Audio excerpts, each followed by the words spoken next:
आप देख रहे हैं समाचार एजेंसी ऑफ इंडिया में साई न्यूज। जीवन के पूर्व और मृत्यु के पश्चात क्या? हर सवाल का जवाब छिपा है गरुड़ पुराण में। आप देख, सुन और पढ़ रहे हैं समाचार एजेंसी ऑफ इंडिया की साई न्यूज के धर्म प्रभाग में विभिन्न जानकारियों के संबंध में। जीवन के पूर्व और मृत्यु के पश्चात क्या होता है? इस प्रश्न का जवाब आज भी विज्ञान खोज ही रहा है, किंतु आदि अनादिकाल में रचे गए गरुड़ पुराण में इन समस्त प्रश्नों के जवाब मिल जाते हैं। मरने के बाद क्या होता है?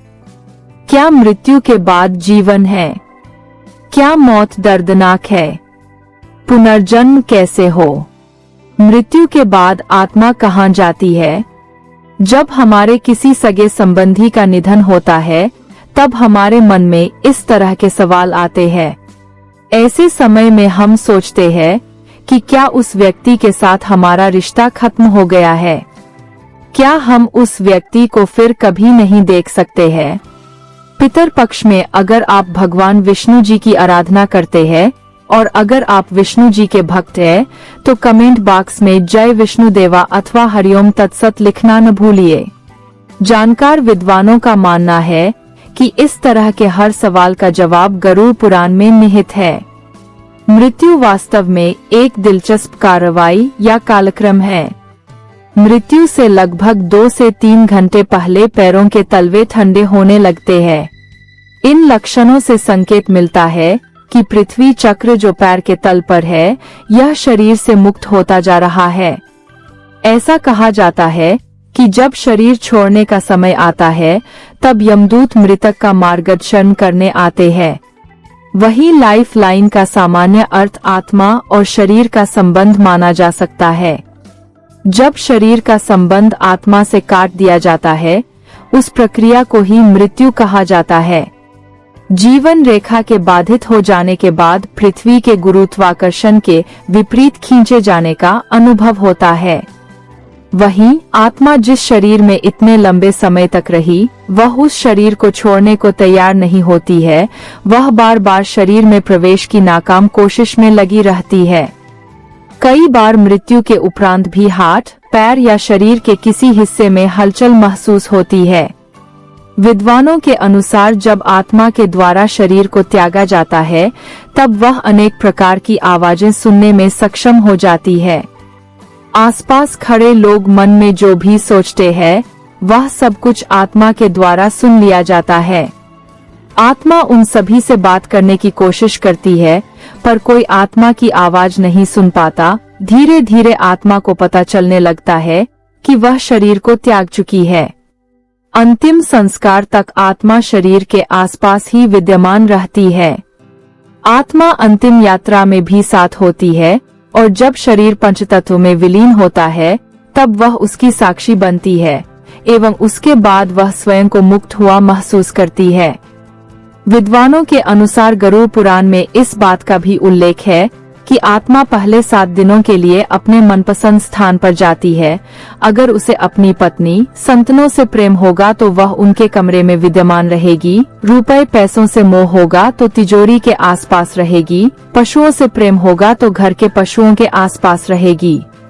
7 दिनों के उपरांत आत्मा अपने परिवार को अलविदा कहकर दूसरी दुनिया की ओर प्रस्थान करने लगती है। यही कारण है कि कहा जाता है कि मृत्यु के 12 दिनों तक आत्मा की बहुत ही कठिन परीक्षा होती है। जानकारों के अनुसार मृतक के परिजनों के लिए 12वें या 13वें शास्त्र संस्कार, पिंडदान और क्षमा याचना में जो कुछ भी है, उसकी विधि करना बहुत महत्वपूर्ण है।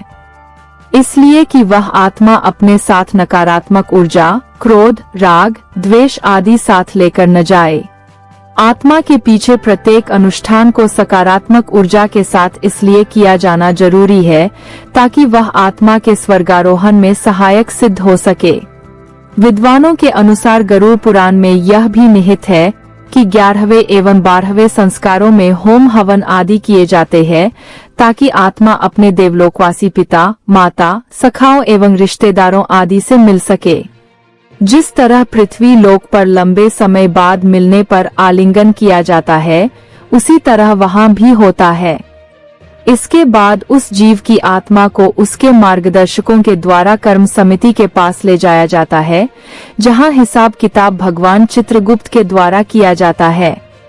यहाँ कोई अन्य देव या न्यायाधीश मौजूद नहीं रहते हैं। गरुड़ पुराण के अनुसार बहुत ही तेजमय वातावरण में आत्मा के द्वारा अपने पिछले जीवन को चलचित्र की भांति देखा भी जा सकता है, जिसकी वहां समीक्षा चल रही होती है। यहाँ उसके द्वारा पूर्व में लोगों को दिए गए कष्ट, किसी से बदला लेना, बुरे कर्म आदि से अवगत कराया जाता है, जहाँ आत्मा को अपराधबोध होने लगता है।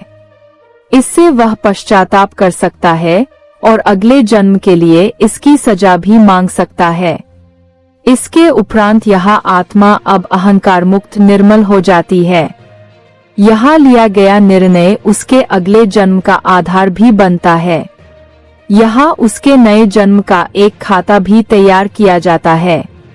इसमें पिछले जन्म में किए गए पापों की सजा और पुण्य कर्मों के लिए पारितोषिक तय कर दिए जाते हैं। जानकार विद्वानों के अनुसार गरुड़ पुराण में इस बात का उल्लेख भी है कि इसी नए खाते के अनुसार आत्मा के पुनर्जन्म का समय भी तय हो जाता है। वहां उस आत्मा को अपने माता पिता चुनने का अधिकार भी प्रदान किया जाता है। माता के गर्भ में वह कब प्रवेश करेगा, इसका अधिकार भी उसे ही दिया जाता है। यही कारण है कि कहा जाता है कि व्यक्ति को जन्म से 40 दिनों तक उसका पिछला जन्म याद रहता है, पर वह अवस्था शैशवकाल की होती है, इसलिए व्यक्ति उसे याद नहीं रख पाता है। आपने देखा होगा कि महज 1 माह का शिशु कई बार सोते सोते या देखते देखते हंसने लगता है। 40 दिनों बाद उसकी पुरानी यादों को विस्मृत कर दिया जाता है। आने वाले समय में वह व्यक्ति अपने बुरे या अच्छे समय के लिए पूर्व जन्म के कर्मों के बजाय ग्रहों या भगवान को इसका श्रेय या दोष देता है, जबकि हकीकत यही है कि उस आत्मा ने इस शरीर में प्रवेश के पहले ही माता, पिता, मित्र, रिश्तेदार, जीवन साथी, शत्रु आदि को भी चुनती है। कहा जाता है कि निधन के 12 दिनों के बाद हर आत्मा को स्वर्ग के लिए प्रस्थान करना होता है। उसके बाद वहां का प्रवेश द्वार बंद हो जाता है, फिर वह स्वर्ग में प्रवेश नहीं कर पाता और इसी पृथ्वी पर भूत योनि में रह जाता है। जानकार विद्वानों के अनुसार 84 लाख योनियों का जिक्र केवल पुराणों में वर्णित किया गया है। अब आप सोचिए 84 लाख योनियां है, तो उनके कर्म निर्धारण का भी कोई लेखा जोखा के निमित्त इस ग्रंथ की रचना की गई। जिस प्रकार मानवीय व्यवहार के लिए हम उनके लिए कानून, नियम, समय सारणी, कार्य निर्धारण, साम, दाम, दंड, भेद की नीतियों को लागू कर देते हैं, ताकि उनके जीवन को सुसज्जित रूप से जीवन को सुधारा जा सके, उसी प्रकार संपूर्ण जीव मंडल को 84 के फेर से मुक्त कराने के लिए उसको अनेकानेक दुष्कार्य के आने वाले परिणामों को दर्शाना और येन केन प्रकारेण संपूर्ण जीव मंडल को उत्तम कार्य करने की ओर उन्मुख करना ही इस महान ग्रंथ का उद्देश्य रहा है। अब यह धारणा भी बनी हुई है कि क्या जीवित रहते हुए गरुड़ पुराण नहीं पढ़ना चाहिए। इसका जवाब यही है कि अगर जीवित व्यक्ति गरुड़ पुराण नहीं पढ़ता तो कौन पढ़ता है? मृतक आत्मा या शव? क्या आत्मा या शवों के लिए गरुड़ पुराण लिखा और बांचा जाता रहा है? इसे कोई भी कभी भी पढ़ सकता है। पुराण पढ़ने के लिए कोई नियम नहीं है। पितर पक्ष में अगर आप भगवान विष्णु जी की आराधना करते हैं और अगर आप विष्णु जी के भक्त हैं, तो कमेंट बॉक्स में जय विष्णु देवा अथवा हरिओम तत्सत लिखना न भूलिए। यहाँ बताए गए उपाय, लाभ, सलाह और कथन आदि सिर्फ मान्यता और जानकारियों पर आधारित है। यहाँ यह बताना जरूरी है कि किसी भी मान्यता या जानकारी की समाचार एजेंसी ऑफ इंडिया के द्वारा पुष्टि नहीं की जाती है।